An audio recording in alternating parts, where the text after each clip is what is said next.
myself, examine the reasons I left the comfort of Kaldahar for a journey to Deeping Dale, the place of Isilor's birth. It is much like the assignments given to me by Uncle Oswald and Isilor himself.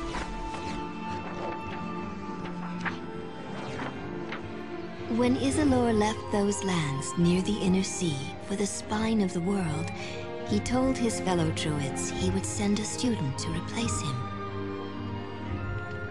This, I told myself, was why I left. But now, as I sit by the warmth of a fire in Mirabar, I realize what Isilor must have already known.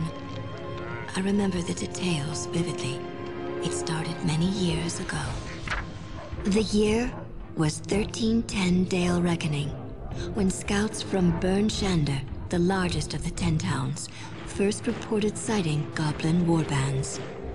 Within weeks, a river of goblins had flowed forth from the spine of the world, and above that wave of death sailed a banner bearing the monstrous heads of the Chimera.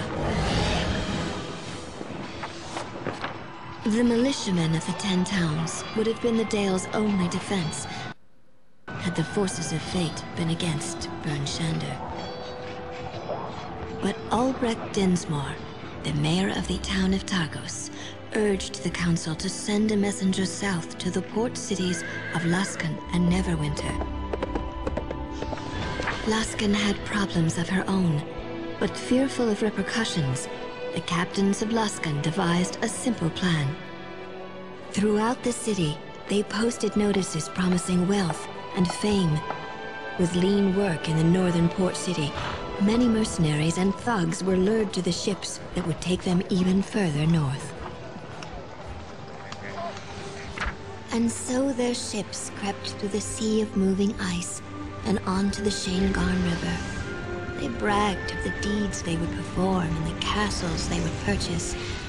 Lost in their reverie, they were blind to the throngs of goblins and orcs that lay in wait. Only a few ships survived the assault. Those that continued up the river watched as the town of Bremen burned. One of the 10 towns had already fallen. Many wondered, as I often wonder, what difference only a few can make against so many, and in the midst of such terrible circumstances.